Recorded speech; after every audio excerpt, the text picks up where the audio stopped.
Hello friends, अभी तक आप सब देख रहे हो कि सरू में चल रहा है एक जोरदार ट्विस्ट, जहाँ पे सरू ने ये प्रण लिया है अपने आप से कि वो तारा मासा को मना के रहेगी, क्योंकि उसे कहीं ना कहीं लगता है कि उसकी और अनिका की दादी की वजह से तारा बहुत ज़्यादा गुस्सा हो गई है और वो वेद से भी नाराज़ है।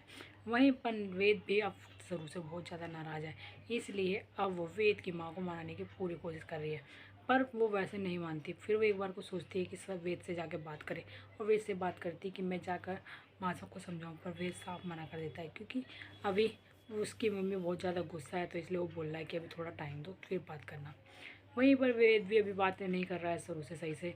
तो फिर कुछ टाइम बाद उसे जब लगता है कि अभी ऐसे नहीं चलेगा और वो ऐसे नीचे नहीं आएंगी, जब पता चलता है कि वो खाना भी नहीं खा रही है वेद की मम्मी, तो वो एक प्लान बनाती है और सोच लेती है कि अब वेद की मम्मी को मुझे कैसे ना कैसे करके नीचे बुलाना ही पड़ेगा और उन्हें खाना खिलाना ही पड़ेगा। इसीलिए जब अगले दिन शुरू होता है तो वहाँ पे कुल देवी की पूजा करनी होती है, पर फिर वो ऐसे नाटक करती है, सबके सामने बिहेव करती है कि वही उस घर की कुल देवी की पूजा करेगी जो आज तक वेद की माँ कर रही थी, और सबके सामने ऐसे बिहेव करती है कि जैसे वो इस घर में हुक्म चलाएगी वेद की माँ की तरह। और पूजा में बैठ जाती है, पूजा उसकी तारा की जगह, और पूजा में मंत्र पढ़ने लग जाती है उल्टे सीधे। और तभी सभी लोग बोलते हैं कि तुम क्यों इतना बड़ा पाप कर रही हो, क्यों उल्टे गंदे उल्टे उल्टे मंत्र पढ़ रही हो जो तुम्हें नहीं आता, ये सारा काम तारा का है तो तारा पे ही रहने दो। वहीं पर वेद की बहन भी बहुत समझाती है सरू को, पर सरू आप जान के इतनी बड़ी गलती कर रही है ताकि वेद की मम्मी नीचे आए और आकर पूजा करे और पूजा में भोग लगाए, तो वो पूजा का भोग खुद भी ग्रहण करे।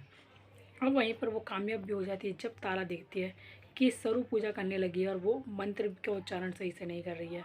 तो वो एकदम से डांटती है और बोलती है सरू को कि जाकर पीछे बैठ जाओ, क्योंकि तुम हमारे घर का सदस्य नहीं हो। और सरू चुपचाप जाके पीछे बैठ जाती है और सब कुछ देखती है। वहीं पे तारा पूजा करती है, और फिर जैसे ही पूजा करके ख़त्म होती है पूजा, तुरंत तारा का पति बोलता है कि तारा तुमने ये पूजा की है तो तुमको ही अब ये भोग लगाना पड़ेगा भगवान जी को, और फिर खुद को ही भोग ग्रहण करना पड़ेगा। वहीं पर वो भगवान को भोग लगाती है और फिर सबसे पहले खुद ही खाती है।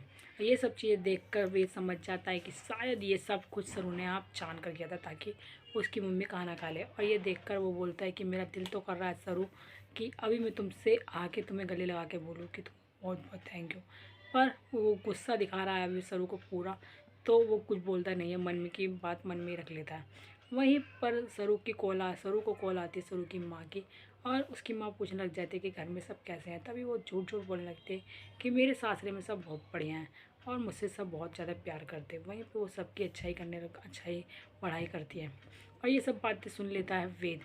और फिर उसकी मम्मी बोलती है कि तुझे पता है ना बेट सरू, तुझे खरीस आना है पूजा के लिए। वहीं पर सरू सोच तो रही है कि हाँ मैंने बोला था वेदसा से, पर उन्होंने तब तो हाँ कर दी थी, पता नहीं वो अब चलेंगे या नहीं, क्योंकि अब उनके बीच में इतनी बड़ी गलतफहमी हो गई है और वेद इतना ज़्यादा गुस्सा भी है उससे। तो क्या सरू के साथ जाएगा वेद पूजा के लिए खरीस, या फिर सरू जाएगी खुद ही अकेले। वहीं पर अनिका ने पूरी प्लानिंग बना ली थी अपनी दादी को घर से निकालने की, पर उसके प्लान पे फिर से फ्लॉप स्टॉप लगा दिया सरू के वीडियो ने, क्योंकि सरू को पहले से ही पता चल गया था जो सरू को जान से मारने की कोशिश की थी वो किसी और ने नहीं बल्कि अनिका ने की थी और उसकी नानी ने। वहीं पर जो घर में आग लगा रही थी तो उसकी एक छोटी सी क्लिप मिल गई थी सरू को, पर उसने उसी टाइम उसे पकड़वाने की कोशिश इसलिए नहीं की कि आगे वो कभी काम आएगी और वो शायद सुधर जाएगी। पर अनिका अपनी हरकतों से बिल्कुल नहीं सुधरी। जैसे ही वो अपनी दादी को घर से धक्के देकर बाहर निकाल रही थी, तभी उसके पापा ने उसे रोकने की बहुत कोशिश की, पर वो नहीं रुकी। पर फिर पर फिर वो लास्ट में जाके बोली पड़ा चंद्रकांत कि अनिका तुम ऐसे नहीं मानोगे ना, मुझे पता था कि तुम्हारे सीधे हाथ से तुम बिल्कुल नहीं कहने, इसलिए मुझे अब अपना तरीका अपनाना ही पड़ेगा। वहीं पे बोलता है ठीक है हम निकल जाएंगे इस घर से, पर सीधा यहाँ से जाने के बाद जाएंगे पुलिस स्टेशन। तभी वो बोलती है कि क्यों डैड क्या हुआ।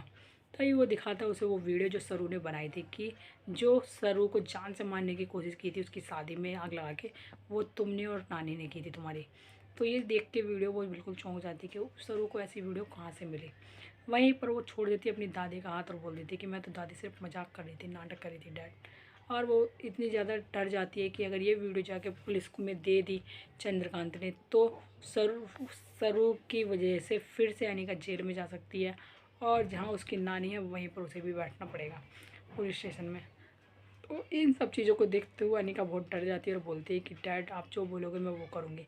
वहीं पे चंद्रकांत, उसकी जो नाम पे सारी जायदाद हो गई थी अब तक, कि बोल रखा था उसकी दादी ने कि जब ये 21 साल की होगी तो सारी जायदाद अनिका के नाम हो जाएगी। वहीं पर उसने फिर से वापस सारी की सारी जायदाद अपनी माँ के नाम कर दी, अन्नपूर्णा के, और अनिका को सारी जायदाद से बेदखल कर दिया। ये सब चीज़ें देखते हुए अनिका बहुत ज़्यादा गुस्सा हो जाती है और वो सोच लेती है कि फिर से कोई नया प्लान बनाएगी जिससे कि सरू को हमेशा के लिए वेद की लाइफ से निकाल सके। तो आप सब देखिए कि कहानी में क्या नया ट्विस्ट आने वाला है। आगे देखने के लिए बने रहे हमारे चैनल के साथ। वीडियो को लाइक करें, सब्सक्राइब करें एंड बेल आइकन दबाना बिल्कुल ना भूलें। अगर आपको इसमें कुछ लगता है कि सरू को वेद को पहले ही सब कुछ बता देना चाहिए था तो प्लीज़ कमेंट करके बताइए कि कैसे होना चाहिए आगे नया ट्विस्ट।